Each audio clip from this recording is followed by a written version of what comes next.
ರೈತ ಹೋರಾಟಗಾರ ಸರ್, ಈಗ ಶಿವಾನಂದ ಪಾಟೀಲ್ ರವ್ರದ್ದು ಇದು ಮೂರನೇ ಅವರ ಹೇಳಿಕೆ. ಅಂದರೆ ರೈತರು ಆತ್ಮಹತ್ಯೆ 5 ಲಕ್ಷ ಸಲುವಾಗಿ ಮಾಡ್ಕೋತಾರೆ ಅಥವಾ ಬರಗಾಲ ಬೀಳಲಿ ಅಂತ ಬೇಡ್ಕೋತಾರೆ, ಯಾಕಂದ್ರೆ ಸಾಲ ಮನ್ನಾ ಆಗಲಿ ಅನ್ನೋಂಥದ್ದು.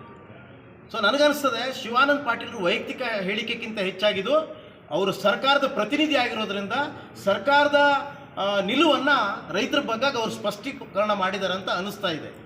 ಅದಕ್ಕಾಗಿ ಇಂಥ ಬುದ್ಧಿಗೇಡಿ ಸ್ಟೇಟ್ಮೆಂಟ್ ಏನು ಮತ್ತು ಇಂಥ ಹೊಣೆಗಾರಿಕೆ ಇಲ್ದಿರುವಂಥ ಹೇಳಿಕೆಯನ್ನು ಕೊಡೋದ್ರ ಮುಖಾಂತರ ಸಂಪೂರ್ಣ ರೈತ ಕುಲಕ್ಕೆ ಅಪಮಾನ ಮಾಡುವಂಥದ್ದು.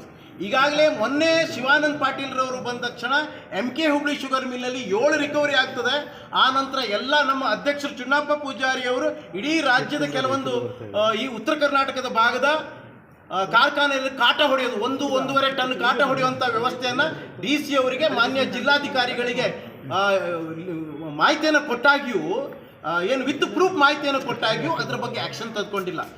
ಇಂಥ ಹೇಳಿಕೆಯನ್ನು ಈಗ ಶಿವಾನಂದ ಪಾಟೀಲರು ರೈತರಿಗೆ ಅಪಮಾನ ಮಾಡಿರೋದನ್ನ ಅದನ್ನು ನಾವು ಖಂಡಿಸಿ ಇಡೀ ರಾಜ್ಯಾದ್ಯಂತ ಹೋರಾಟಗಳು ಮೂವ್ಮೆಂಟ್ ಆಗ್ತದೆ. ಇಲ್ಲಿ ಶಿವಾನಂದ ಪಾಟೀಲ್ರವರ ಸಕ್ಕರೆ ಸಚಿವರ ಕಚೇರಿ ಇರೋದ್ರಿಂದ ಅವು ಅಂಥ ಅಂದರೆ ಬುದ್ಧಿಗೇಡಿ ಜನ, ಇಂಥ ತಿಳಿಗೇಡಿ ಜನ ರೈತರ ಬಗ್ಗಾಗಿ ಅಪಚಾರ ಮಾಡುವಂಥದ್ದಾಗಲಿ ರೈತರ ಬಗ್ಗಾಗಿ ಕೆಡಕನ್ನು ಬಯಸುವಂಥ ಹೇಳಿಕೆಯನ್ನು ನೀಡಿ ರೈತರಿಗೆ ಅಪಮಾನ ಮಾಡುವಂಥದ್ದನ್ನು ನಾವು ಸಹಿಸೋದಿಲ್ಲ.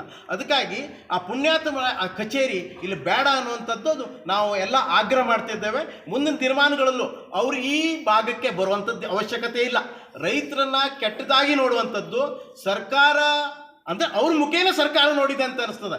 ಮಾನ್ಯ ಸಿದ್ದರಾಮಯ್ಯ ಅವರಾಗಲಿ ಉಪಮುಖ್ಯಮಂತ್ರಿಗಳು ಮೊನ್ನೆ ನಾವು ಈ ವಿಡಿಯೋ ನಿಮಗೆ ಇಷ್ಟವಾದಲ್ಲಿ ಲೈಕ್ ಮಾಡಿ, ಶೇರ್ ಮಾಡಿ, ಸಬ್ಸ್ಕ್ರೈಬ್ ಮಾಡಿ.